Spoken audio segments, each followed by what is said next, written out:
I'm late.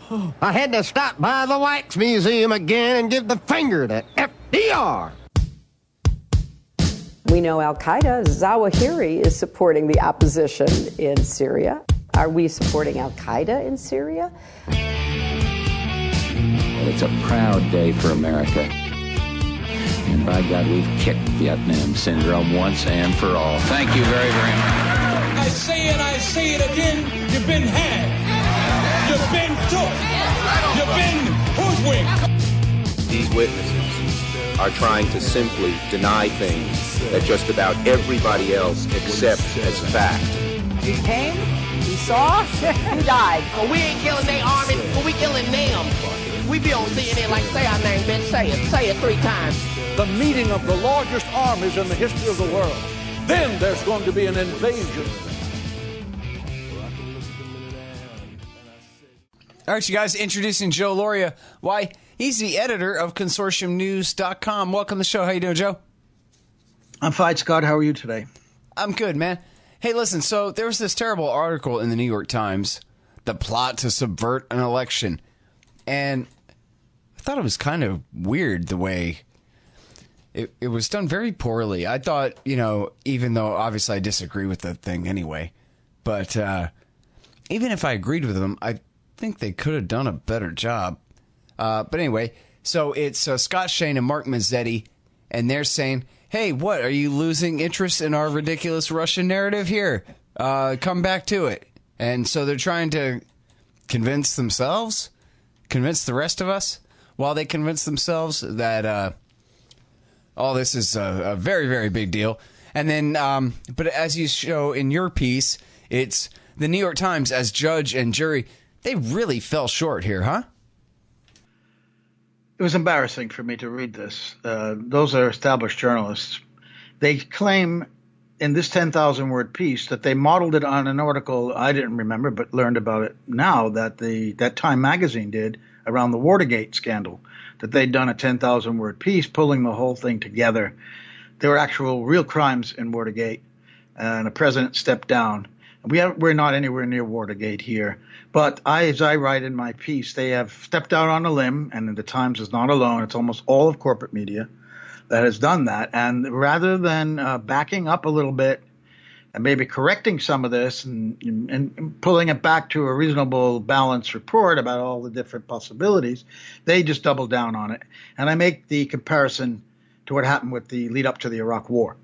Because I've seen it myself, being in corporate journalism for almost 30 years, that reporters, when they get something really horribly wrong, they don't admit that and they don't correct it. They will just continue on that path, and who suffers is the public. And in the Iraq situation, they, as other establishment media did, the Times got the Iraq story of weapons of mass destruction completely wrong. And rather than pulling back on that before the invasion, they continue to run stories like that. And that, of course, they contributed, and I think many people do, to this disastrous invasion that killed hundreds of thousands of people, created instability in Iraq. And well, it's not just Iraq. I mean, Iraq sure sets the precedent. It's the measure for all other things, but they've been lying like this the whole time. I mean, hell, the New York Times, David Sanger, and William J. Broad. I mean, they wrote for years and years about Iran's illicit nuclear weapons program, which, of course, never existed at all. And even to this day, their narrative about Syria is about how the plucky little al-Qaeda fighters trying to defend the civilians from the tyrannical government there. Well, there's no question that the Times and the others getting Iraq wrong paved the way for the bad reporting on all those other conflicts. It does. Libya, Syria. So I actually had a point, though, which is that maybe they lie so much. And, hey, about Russia, for example, their entire narrative surrounding the creation of the new Cold War here. And maybe, you and I actually are falling into the same problem that we're accusing them of, where it's a matter of, confirmation bias and stubbornness and doubling down. I mean, did they not convince you of anything in this piece? Well, no. But I want to take issue with the idea that they're lying. I don't know these reporters, but I do know how other reporters for the Times and other big media, because I was one of them, I worked for the Wall Street Journal, so I know what the method is like. And in my view, in general, I would say that in most cases, it's their sources who are dissembling, spinning, maybe lying even at times. The problem is that our reporters today don't challenge their sources. They don't challenge them if they're in authority. To me, it's the relationship between the reporter and the people in power who they are covering. They want to belong, and I've seen it, to that exclusive club of the powerful. The reporter does. Instead of scrutinizing these people and standing outside of that and realizing that the media has a different kind of power than political power, than politicians have, we have the power to criticize politicians, to cut them down if they're wrong. And that's an enormous power that I've always enjoyed, that I want. I don't want political power. I'm not interested in having their kind of power. I see them as the adversary. And, of course, you have to be fair. And if they're correct and they're telling the truth, you report what they say. But when they say things like there's weapons of mass destruction in Iraq, when we knew that al-Baradei, who was the head of the IAEA at the time, and Hans Blix, who was head of the UNSCOM UN inspectors, was saying we don't have evidence of that yet. And I knew that working at the UN. But they knew that in Washington, too. And they just ignored that and went with the story that were being peddled. That's the real problem for corporate media to me. It's not that they're lying. It's that they are transmitting lies and deception and dissembling from their sources because they're enamored with power. They need to seem to be verified by power to be accepted into this exclusive club. That is the real issue. Now, the CIA, of course, we all know about the Mockingbird program. But there was someone that wrote a book a couple of years ago. You might remember it. Just 1 or 2 years ago, saying that reporters today aren't even paid anymore like the CIA paid them. They're not on the CIA payroll. They're doing it without being paid because they suck up to them. So I don't think that reporters are lying when they know the truth and they're purposely writing a lie in the newspaper. They believe these people when they shouldn't. They don't challenge them. That is the crux of the issue. They didn't challenge them on Iraq, and they didn't challenge them on this Russiagate story, which has been cooked up by most of it by intelligence figures, people in the Democratic Party, etc. We know who's behind a lot of this, and they've just accepted it. And it's because they're part of that cabal, that group they want to be part of, and they shouldn't want to be part of. I just wanted to just make that distinction. But no, they didn't convince me. And in fact, the article, one of the main problems in the article that others... Well, I'm trying to turn it upside down on you a little bit, that maybe you're part of the club of left-wing reporters who don't believe things that they say, and that's your problem. That sometimes you need to, Joe. Or something. That's fine. That's absolutely legitimate what you're asking me. But in the article itself, it's full of many contradictions in which they say one thing and in another paragraph they say the exact opposite.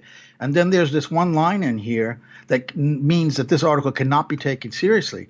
It says that there's a plausible case that Mr. Putin succeeded in delivering the presidency to his admirer, Mr. Trump, which is also a leap of faith. That is he really an admirer? But though it cannot be proved or disproved, it cannot be proved or disproved that Putin succeeded in delivering the presidency to Trump. I mean, that's an astounding statement. If it can't be proved or disproved, I ask, what is the purpose of the Mueller probe, of the House and Senate investigations, and of this very New York Times article? What is the point of all of this exercise if it can't be proved or disproved? So I'm waiting for them to prove me. I have an open mind. I'm always reading these pieces, I'm waiting for that piece of information that's been missing, and I never seem to get it. And the cardinal sin they commit in this is to take this indictment of Robert Mueller of the 12 GRU agents as a conviction rather than an indictment. And that's inexcusable for a reporter to do that. They know that they have to say alleged, that this has not been proven, that these are claims by the government. And they should also really do that throughout the article, right? They say, we know now because it says here, so therefore it's a fact that. Yeah, we are certain. We are certain who there's no doubt who hacked the DNC in the Clinton campaign. That is a quote direct from the article. It said, and then it quotes the GRU doing all of these things. And I point out, what do we need courts for if suspects can be tried and convicted in the press? And that's what they're doing here. They're trying and convicting all these people. When it would really be just as easy. I guess this was what I was saying at the beginning about how clumsy it is, right? Is that it would be just as easy for them to sort of knowingly rub their chin and say, well, what Mueller seems to have uncovered so far is that they allegedly did this or that, and allegedly wouldn't really deprive them of the weight of their speculation that badly anyway. the whole thing is innuendo anyway, right? It's not like they're citing facts. So right, it should be presented as speculation. And where are we right now in this saga? That's a legitimate subject to write about. But to say that these things are certain when we don't have the evidence to back it is an absolute failure on their part. And to present Mueller's indictment as a conviction, as proof, and they should know, and they do know, that an indictment is not a conviction, that getting an indictment from a grand jury, the evidence presented to a grand jury is nowhere near the same as in a trial. There is no cross-examination. For example, there's a reason why people have said you can indict a ham sandwich. There's 12 Russian ham sandwiches that were indicted. You can get whatever you want. Plus, and this case is special because these guys will never be arrested by Russia, the 12 GRU agents. They'll never be extradited because there's no extradition treaty between Russia and the U.S. And even if miraculously this indictment showed up inside of a courthouse, Mueller can say, look, I got the evidence, but I can't show the jury, Your Honor, because it's classified, but you have clearance. So I'll go into your chambers, I'll show it to you, and the judge said, and he'll come out and say guilty, and the jury will never have seen that evidence. That's what could happen and would happen, but won't happen because the indictment will never reach a courtroom. So knowing that, Mueller could put whatever he wants into that indictment. I'm not saying he made stuff up, but he could in this case, and prosecutors have been known to make stuff up. Ask Tom Drake, ask people like that. So it is a case where there is a precedent for government prosecutors to make stuff up. I'm not saying that they're making stuff up, but we're never going to know. That's a problem for me. And if you're a reporter and you don't know, you got to point that out, that this is only an indictment and it will probably never be tested in court. So that has to be mentioned. And of course, they commit the errors of omission. That is the big way that corporate media, again, they take at face value what their government sources tell them without challenging, and then they omit stuff. And that is a big crime, again, of journalism and corporate media that is committed repeatedly in this 10,000-word piece. They don't even mention that the FBI did not look at the server of the DNC. They just say it's a certainty. There's no doubt, they say, who hacked the DNC. It was the Russians. It was these GRU guys. Why? Because they don't even mention CrowdStrike and its anti-Russian co-founder from the Atlantic Council. They don't mention Lisa Page or Peter Strzok and their emails that have their text messages that have raised questions about whether they were politically motivated or not. The fear of new McCarthyism that many of us who have questioned this article have been subjected to, being smeared by people. Yeah. Even someone who has your exact name, by the way, smeared our website, writing on Facebook that we are funded by the Russian propaganda ministry. The other one with your name. The other Scott Horton said that about Consortium News? He did, and I'm saying it on the radio because it's public. And that's funny. Hey, he's a good guy. I mean, I've always disagreed with him about Russia stuff, but I've never known him to make ridiculous false accusations like that. No, he's been on the War Pets doing it to other people now, too. There are other examples out there. But this New York Times article puts it down to hyped news stories about this legitimate fear of new McCarthyism against anybody who questions this official story that the Times is peddling here. There is, without question, a pushback and an attack on people who don't buy this narrative, who ask questions, who are doing journalism, basically. That is legitimate. But to the Times, they're just hyped. It's all hyped. And then they try to get into people's heads, and this is very dangerous in journalism. There was a period where this new journalism came out in the 70s and the 80s, where you started using fictional techniques to tell a factual story. And one of the things you would do is to take a real live actor in a real news story and put things into his head and say, this is what he was thinking, or this is what motivated, when you don't really know. And they do that in this article. They portray Putin as some kind of petulant child who's only seeking personal revenge against Hillary Clinton because he attacked her once for being behind the 2010, I think, election in Russia, where 11, parliamentary. 2011, and you're right, though, that they just absolutely state, as Perry would say, as flat fact that this is what's going on in his head as he's making these decisions that they in no way can even prove he made at all. That is Bob's phrase. I don't use it because it was his, but he asks exactly right. Flat fact that they know what Putin is thinking. It's not that Putin is maybe exercising a defensive strategy. Actually, he explains what he's doing in speeches to the Sochi, this yearly foreign policy event in Sochi that he speaks at, and other addresses he gives, in long press conferences. He explains what he's doing. You may not believe him, but you have to report that.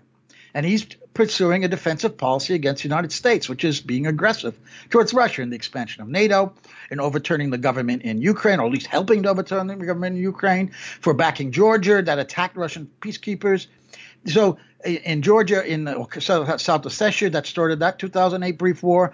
So there's a lot of reasons why one could see why Russia is acting defensively. It's the U.S. that has the military bases around the world circling Russia, not Russia circling the United States.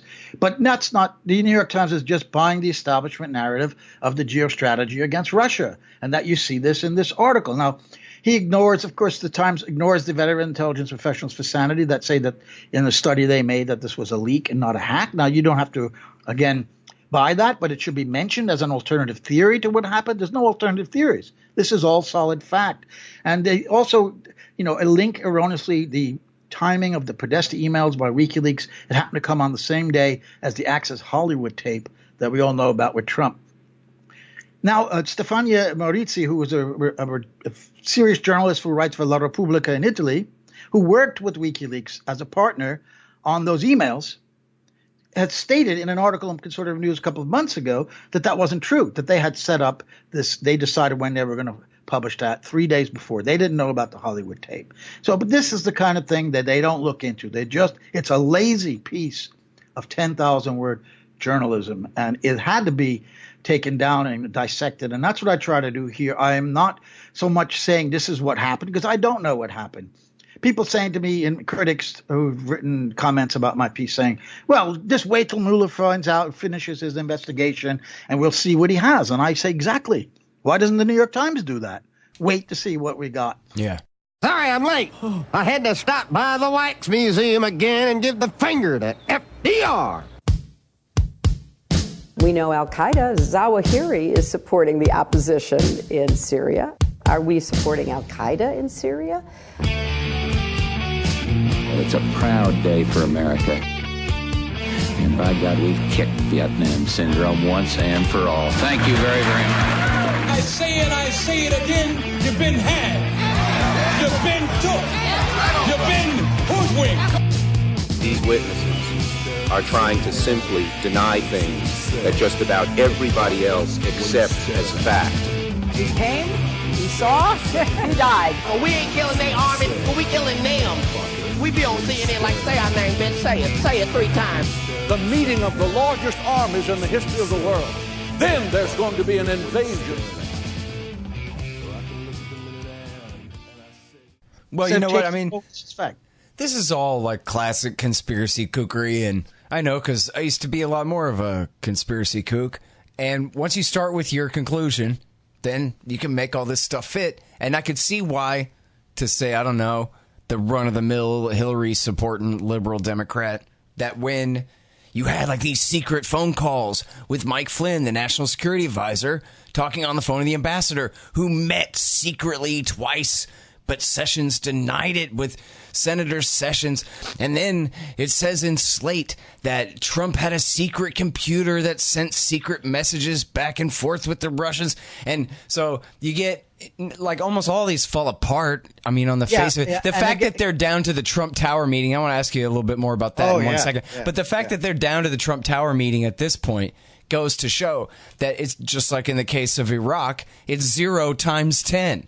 You know, oh my God, look at how Saddam is going to give weapons to Al-Qaeda to use against us, except he doesn't have the weapons. He's not associated with Al-Qaeda. He's got no motive to attack the United States in a million years, and the whole thing is completely bunk. But other than that, it's right.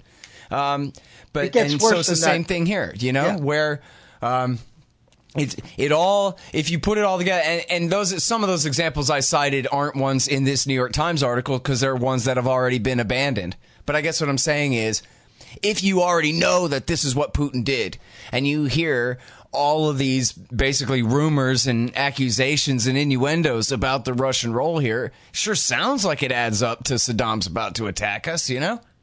Absolutely right. That's a very good way to put it. They're working backwards on the story. They have the conclusion. Now they're trying to fit the facts to their narrative. And that leads to worse things than just a misunderstanding, a private, not a secret meeting between the incoming national security advisor and Russian ambassador. He met with other ambassadors. This is normal. Stephen Cohen of Princeton and NYU has pointed this out repeatedly, that this always happens in every Russian new incoming American administration. But it became something different. Of course, he lied about things, and I think he was lying about the Turkish stuff, that he was an unregistered agent. That was right. But it gets worse than that. I mean, and even the Lovebird so-called FBI agent said that he didn't lie to them about the phone call, that maybe he had made some kind of error and that they tried to turn it into something.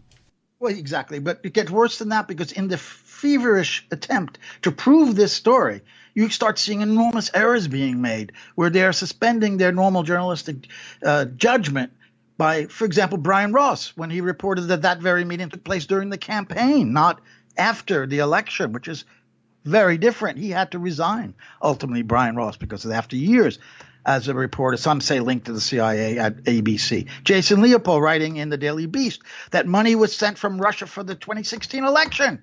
And then we find out it was the Duma election of 2016 in Russia, and that the consulates around the United and the embassy in Washington around the United States, the consulates needed some money so that Russian citizens living in the U.S. could vote in that election. That's what that money was for. And then we have the Vermont electric Which is funny, too, I have to add, because he personally was responsible for about half the Hillary emails that were released. He got them through the Freedom of Information Act. And he was playing the exact same role that's supposedly so nefarious here, only what's his job? Journalist. Well, exactly. And then the last one I was going to point out was Vermont. I have a personal history with Jason Leopold, so I don't want to get too deep into it, where he misrepresented me, it seems, and I wrote about it in the Washington Post in a Outlook section piece. But he did that. And then there's the Vermont electric grid. Remember, it was reported that Russia had hacked into the Vermont electric company grid, and then the next day the Post had a print a correction, was absolutely all false. So this seriously, is any story that starts with Homeland Security says immediately raises the question: if that's true, how come the FBI aren't the ones who said it then?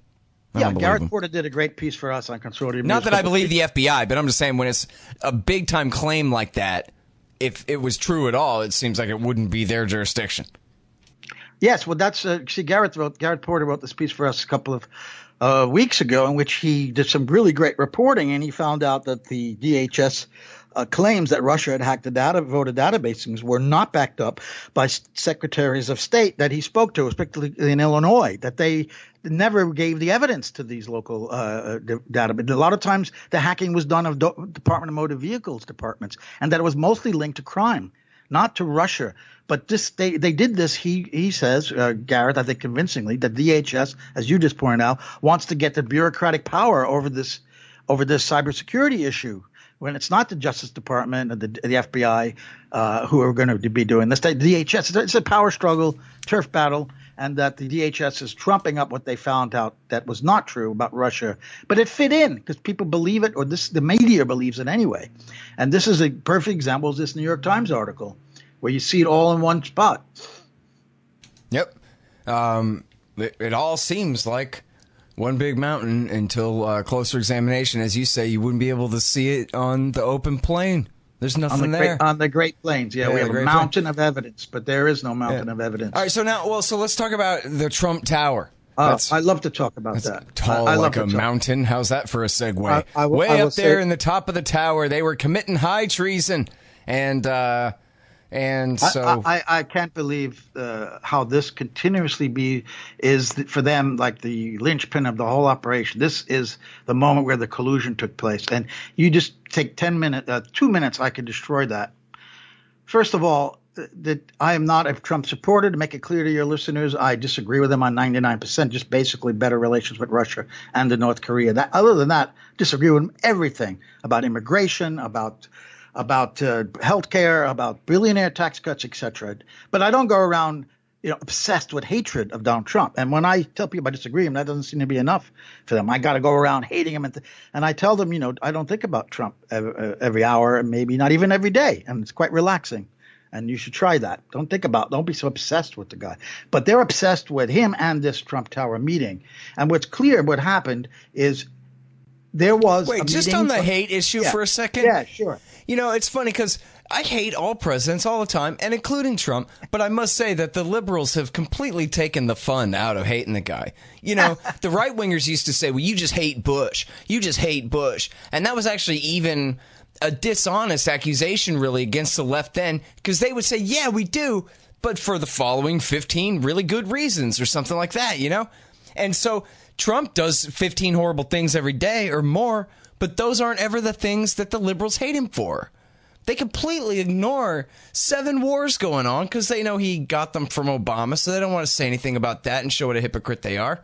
So they attack him for wanting to get along with Russia. They attack him for being a fool and getting, bent over by the North Koreans who are taking advantage of him and all of these things. And it really is Trump derangement syndrome. It's not like with Bush. They really do hate him for no good reason.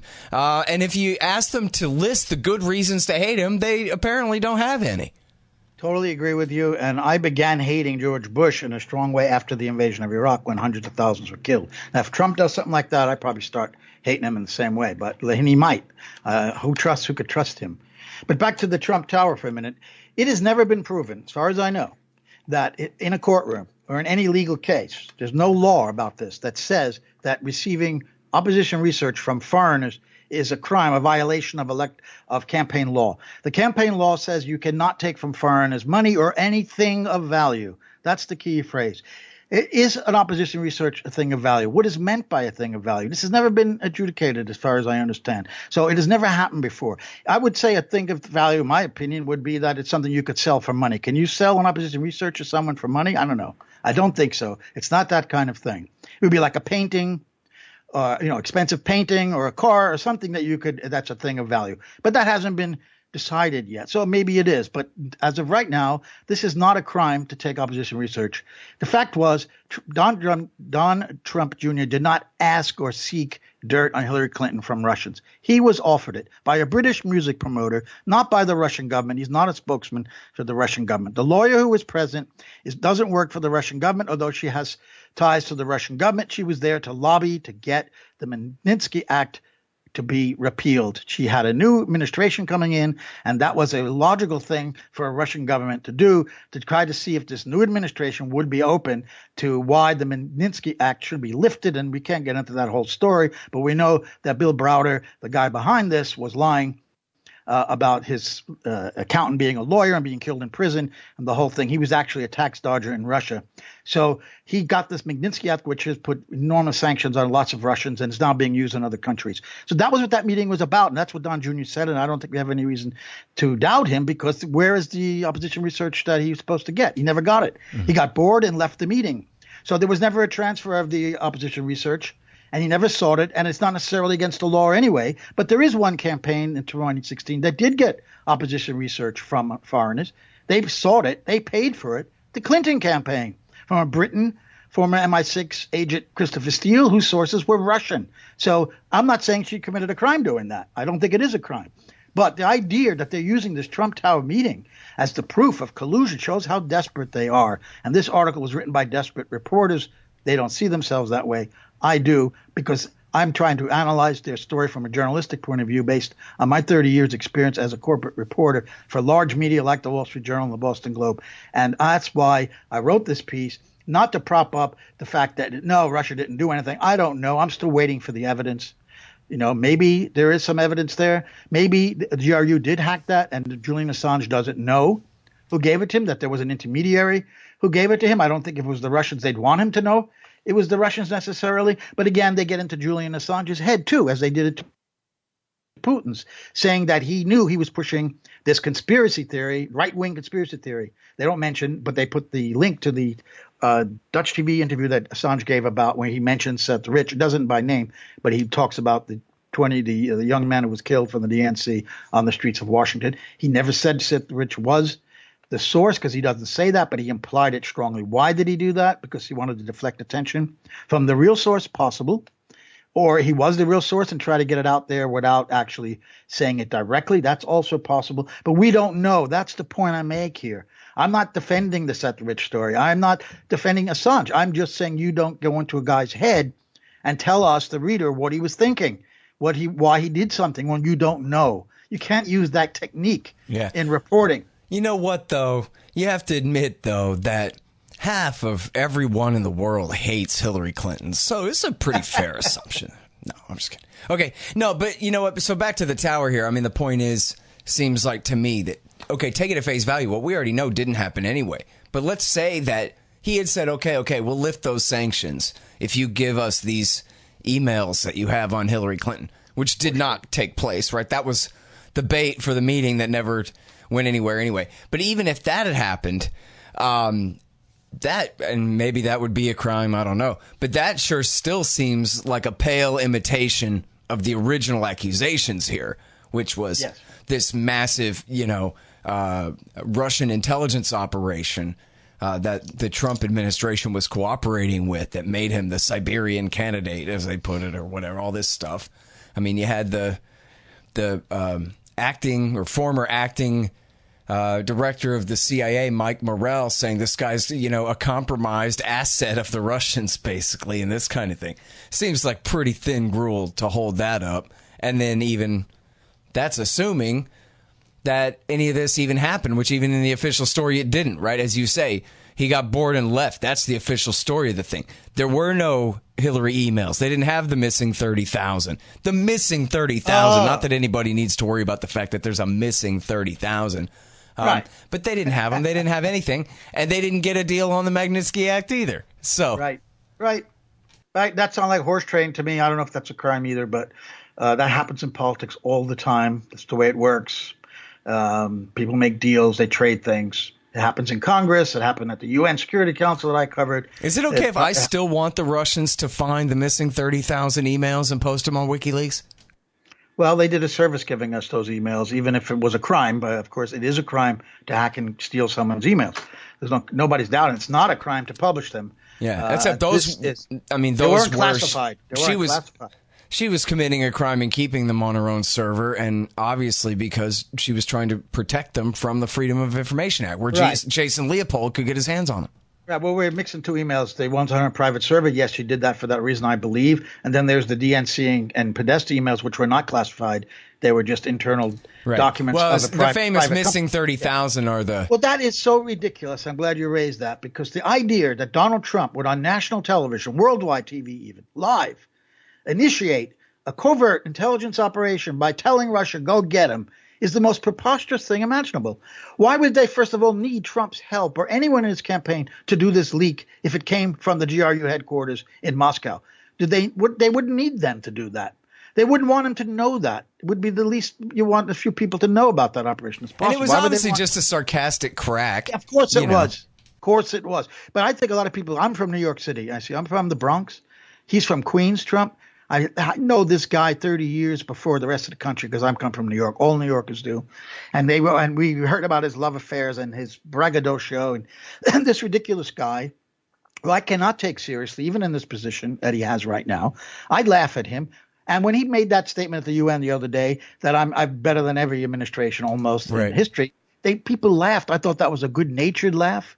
It wasn't nasty. They just laughed because it was funny. That's a natural – but if he would never have – if anybody laughed at him in a domestic setting, like at a press conference or to Congress or in some think tank or somewhere in the U.S., he would have been incensed if they'd laughed at him. They wouldn't laugh at him, but they hate him because they don't laugh at him, and that's the way to respond to him. Laugh at him, and how did he respond to the UN crowd that laughed at him? He smiled and said, I didn't expect that reaction, but it's okay. And he laughed with it. He rolled with the punches because that's the proper way to deal with this guy, laugh at him. And he's not, we know we can go a whole other subject. We know from, and I'm writing a piece now on that right now. We know from that op-ed piece, anonymous in the Times. We know from Woodward. We now know probably from what Rodstein did, that there has been an effort to control this guy from behind the scenes. Everybody thinks every president has people behind the scenes trying to control him. Obama admitted it when he talked about the blob in that Atlantic magazine article. We know that this is the case. And the idea that this isn't happening is dismissed by the New York Times. But we've got evidence to show that probably was going on or should be investigated anyway, whether the Stroke people and Page, whether this guy Halpern from the UK who had worked on the Carter campaign as an infiltrating from the FBI, now was working with the CIA, probably to infiltrate the Trump campaign, or possibly could have been setting up Papadopoulos and Page to look like that they were colluders with Russia? And I don't know, but that's not even mentioned in the Times piece as something worthy of looking into. And that's what you do in journalism. You look at both sides. You look at all possibilities. You don't state things that are fact when they aren't proven yet. But that's not what we got here. So the idea that Trump called on them, as you say, it was a clear joke. And if you understand Trump's mentality and his personality a little bit, you would see that he was joking and being sarcastic. Yeah. All right, you guys, here's how to support the show. First of all, subscribe to the RSS feeds, iTunes, Stitcher, and all of that. All the feeds are available at scotthorton.org and also at libertarianinstitute.org. You can also follow me on youtube.com/Scott Horton Show.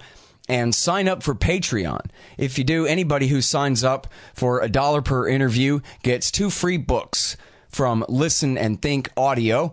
And also, you'll get keys to the new Reddit page, reddit.com/Scott Horton Show.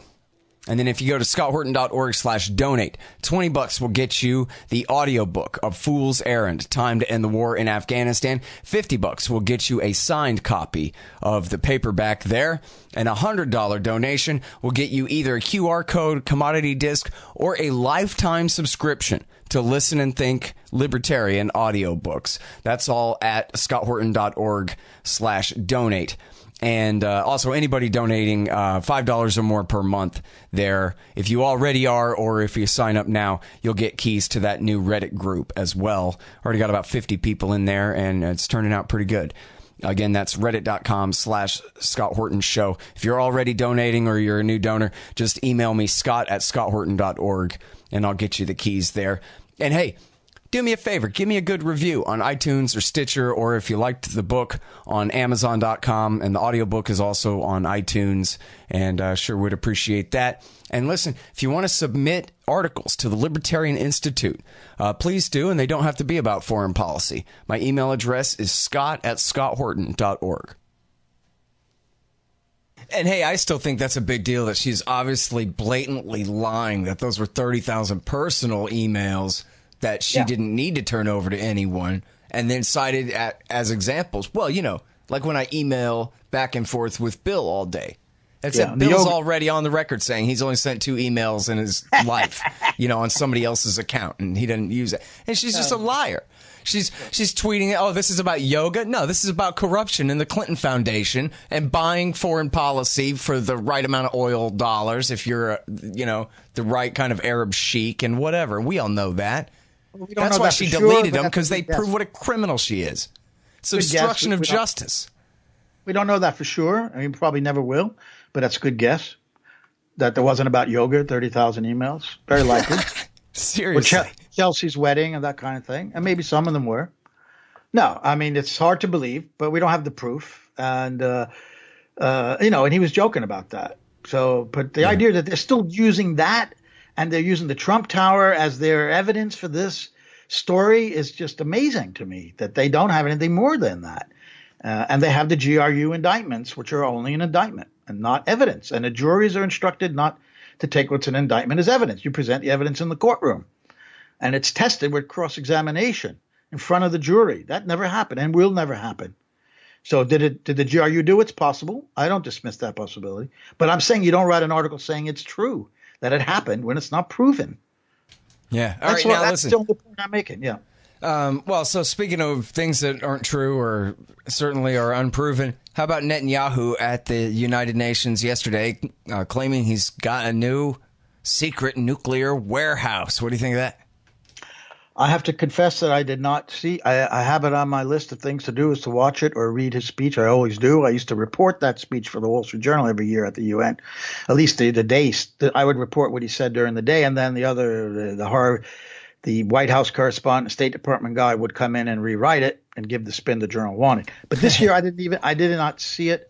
So tell me a little bit about it, and I'll comment. I don't know about this warehouse. I didn't read it. Sounds to me like that's a whole interview there when the WSJ staff comes and rewrites your article according to what it's supposed to say. I like that. Well, that happened on every article that I did, so pretty much, yeah. Well, and not just at the Wall Street Journal, not just at the Wall Street. Yeah. Well, I'm pulling up the NCRI website here to see if they're claiming that they're the source for this thing or not. I guess not so far. I don't know.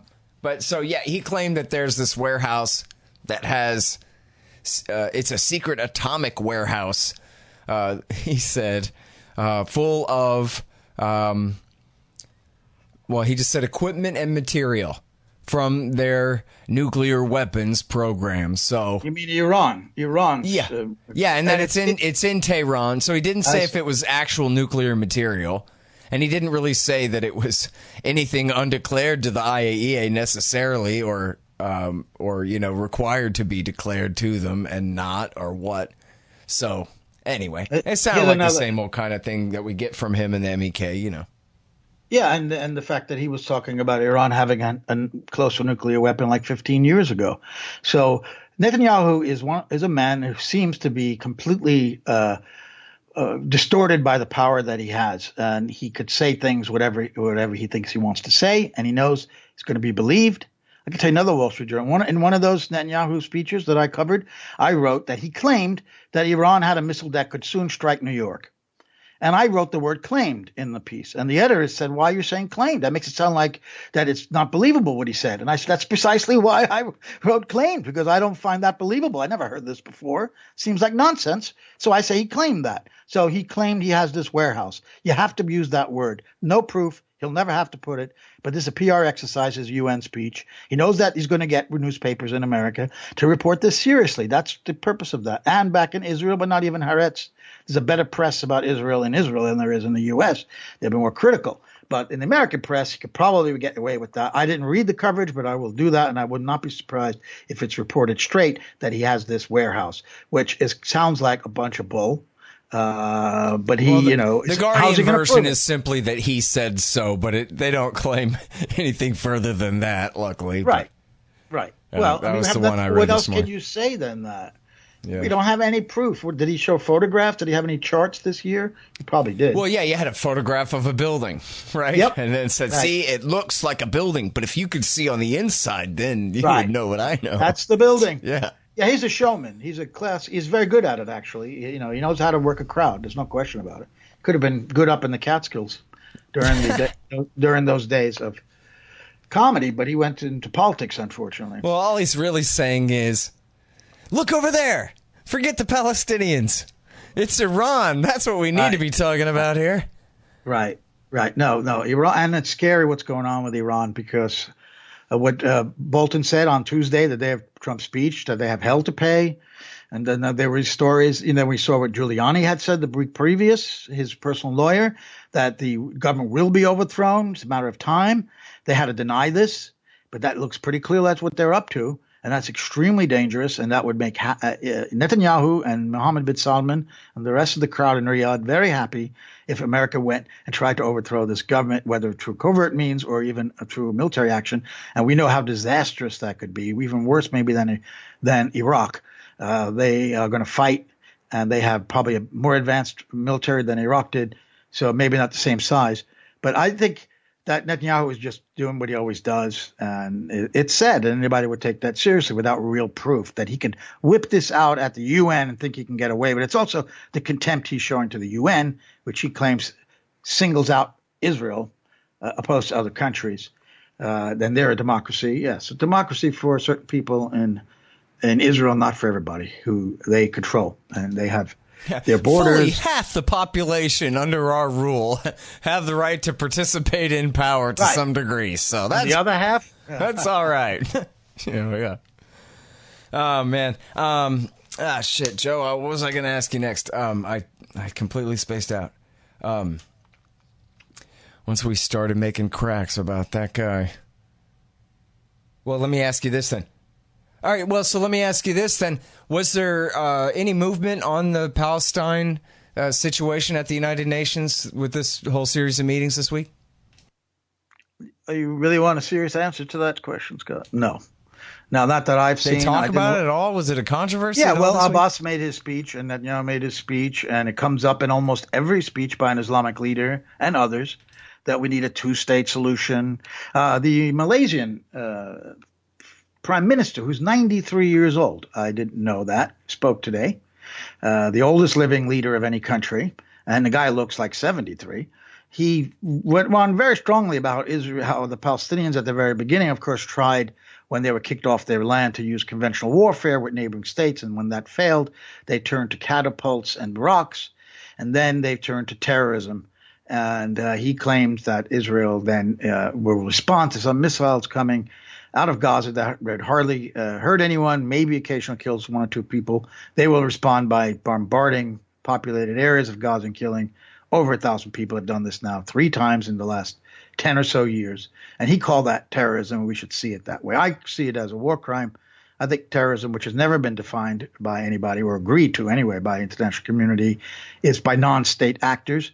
But when a state does terrific acts like that, it's a war crime because it was totally disproportional to take out a whole building. Even if there's one sniper up there, if it's full of people, you don't take out that building.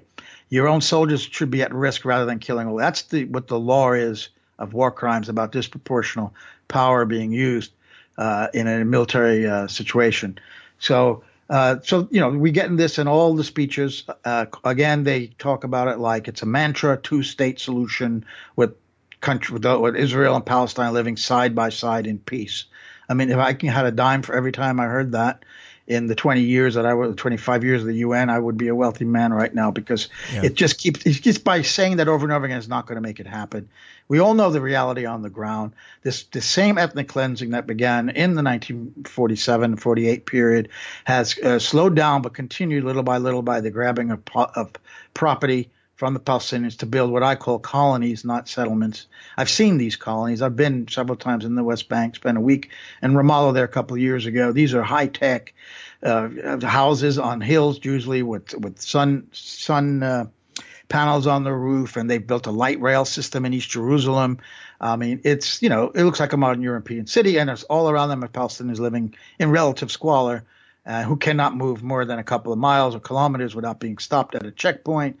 Or try to get into Israel I did it to get into East Jerusalem. I went through one of the famous checkpoints and I saw how people are treated. So, no, it's not changing. And this is great for Israel. They don't want, they'll keep talking about we're going to have talks. Iran and others have called for direct, immediate talks. Not going to happen because it doesn't serve Israel. It serves them to keep the status quo because they're little by little gobbling up. And now we're starting to hear more openly people talking about annexation of the West Bank. And the reason they didn't want to do that and haven't, because then the de facto apartheid, which exists now, would become legal apartheid. If, in fact, the West Bank became a part of Israel and you didn't give the vote to the people living there, then that is complete apartheid.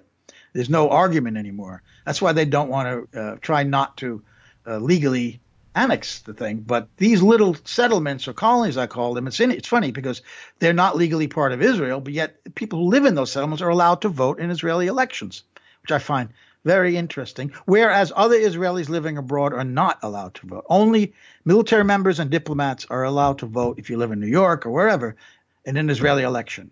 Other Israeli citizens are not allowed to vote. However, if you're living in the settlements, you can. Think about that. So they are in Israel. They consider it Israel. But it's not on paper Israel. Of course not. Yeah, well, now, but so I guess what I was thinking of, and I didn't say this very well, but, we all know that Trump has, basically dropped the pretense and is just outright siding with the Israelis to such a degree that the Palestinians are refusing to meet. And obviously the deal of the century and all that's going nowhere. But then, so the alternative supposedly has been that the Palestinians would do these different unilateral declarations within UN institutions to try to gain statehood that way. Yeah, and they've been doing that, right. And importantly, Corbyn, and I don't know what are the chances that Labour will take over in the UK. I don't get it well enough, but supposedly he said that if Labour wins, he'll recognize Palestine. And in fact, I was talking with Asa Winstanley, this great reporter, earlier, and he was saying, well, that could be a problem recognizing the PA as a state government, but I'd think that'd be a good start anyway, especially from a power like Britain to say it that way. And I don't know what all difference that would make, but it seems like that would be huge. That would be huge. There are 130 countries that have recognized Palestinian statehood. I wonder, do you think it's possible that, Trump has ruined basically the pretense that America is going to negotiate the Israelis into finally withdrawing from the West Bank and letting them have it, and Gaza and letting them have it, and that then so maybe avenues of other alternative ways of achieving that are really finally opening up now? Because the Americans all the time have kind of monopolized the right to be the broker here. Well, that's right. Like I was saying, it's the mantra of the two states, and now it's becoming less and less believed. And the idea that U.S. was a neutral broker, and this was never believed. So Trump didn't ruin that, but he has like completely destroyed that idea. So nobody's going to believe that anymore after Trump, unless you get somebody who could somehow restore that myth. But I don't think so. So yes, other possibilities, and the only one that I think is possible, many people do, is one state. That would be the end of Jewish control. But they would be there as a minority protected, and they could have their own political parties, and they may even win some of them if they have the right policies. That's what happened in South Africa. It's the only way that could end this thing in Israel is that way, or that we're going to see the elimination of the Palestinians from the West Bank, being driven into Jordan, or just living in poverty and being killed, or just gradually being ignored, and their houses destroyed and bulldozed, and new colonies by Israel are set up that are legally/not legal part of Israel. So that is the process that's going on now. And Trump is like exactly what Netanyahu wanted. He basically got what he wanted from Obama too, but Obama was a pain in the ass. But the PA isn't pushing for any kind of one-state solution, PA right? is a disaster. I agree with whoever said that. That's true. Well, they still want a two-state thing. They haven't changed this policy. No, because it's good for them. Yeah. Because look, when I was in Ramallah, I talked to cab drivers, all kinds of other people, and they can't stand the guy. They were telling me things like his first words when he was born and when he was a child were not "mama" and "dada." It was negotiations. That was what the first word he ever spoke as a child. So that he was born to negotiate forever, and it never happens. Even if when a negotiator collapses, and now, at least now, as you said, they're refusing to negotiate with the U.S. because they moved the capital to Jerusalem, and they know that there's no any way there's a pretext of U.S. being a neutral arbiter here. But now that's completely dead. And yes, new solutions have to be looked for, but it doesn't look promising, and it's coming from external pressure from countries like Sweden and Britain would be enormous that would recognize Palestine, and from the BDS movement, the Boycott, Divestment, and Sanctions movement, which is why Israel, with their allies in U.S. Congress and in local legislatures, are trying to pass laws making it illegal to boycott Israel, which is extraordinary. How would they know if I'm in a supermarket and I look at two bottles of olive oil, one says made in Israel, one says made in Greece, that I buy the one from Greece because I don't want to buy from Israel? Is that a crime? How would they get in my head and know why I chose the Greek oil? I mean, so that's really, they are terrified of external pressure because they know that what they're doing, they should know anyway. And there are some Israelis who openly say it, that this is completely illegal what they're doing, and it's criminal, and it will not stop from within because Israel's become so right-wing, but that the external pressure from governments, from peoples, is what they're worried about. And that's why they're working hard to try to mute that power, why they don't want anything coming from the ICC in terms of the Palestinians. When Bolton made that incredible speech a couple of weeks ago, in which he said he'd go after the judges on the ICC, he would sanction them, they wouldn't be allowed to come into the U.S., maybe even freeze their assets if they went ahead and did their job and prosecuted Israel for war crimes. So that is what we're at right now. That's a moment of desperation when you've got to make statements like that. Although coming from Bolton, that's what he always believed, probably. Yeah. And now is the ICC, is it just criminal prosecutions of individual Israeli officials would be their jurisdiction, or could they rule that you have to stop doing this or that other behavior? No, they don't rule that. They would. It's a criminal court. So someone brings a complaint. They investigate it. If they have enough evidence, they will issue an indictment, pretty much like Mueller. It's only an indictment. It's not proven. Then you got to arrest the people. Good luck trying to arrest some members of the Israeli government or military. And then you got to bring them to The Hague or in a neighboring country somewhere and have a trial. So in other words, none of that's really a problem. The problem is just the public relations of having guys that can't travel. Exactly. Yes, exactly. Yeah, and the public opinion. That's exactly what this is all about. And the Israelis are enormously It's the same with sensitive. the boycott, right? The boycott isn't really putting harsh economic pressure on them. They got plenty of money from American taxpayers. They take it right out of our paycheck every Friday. That's not the problem. The problem is people go, why would you boycott Israel? And then somebody goes, oh, well, let me explain. Exactly, Scott. They don't want that explanation. They don't want that narrative. They want total control of it because they're afraid of what it could lead to. So, they're putting out all stops. They're way ahead of the game. when it comes to things like this. So they got Bolton now to make a speech like that. It's like it's never probably the most pro-Israel government ever in the United States administration. So Netanyahu's loving it. Yeah. Well, looks like, it's hard to say. Obviously, nobody's claiming to know as far as I know, but it's pretty suspicious, this terrorist attack. Or I don't know if it was a terrorist attack. It was a military target, not a civilian target. But this massacre that took place in Iran, and supposedly the Americans and the Israelis have this joint working group on Iran, and they've been making all these not very veiled threats about, stirring up dissent and creating crises in Iran. So we need to keep a real close eye on that one, I think. Well, again, it's a classic maneuver by any government going back to probably the beginning of civilization, that if there is some kind of domestic unrest, whether that's even violent or even just some people on the streets, you blame a foreign power. You blame a hostile power. I think that's what's true. going on. Although here I would Russia. think the Iranians have a more right to be paranoid than just about anybody. Well, I was going to say, but you're right, though. That we don't have the proof, but the idea that the U.S.-Israel backed groups were part of this is not to be easily dismissed. But it's what I think U.S. Officials are doing in Russiagate.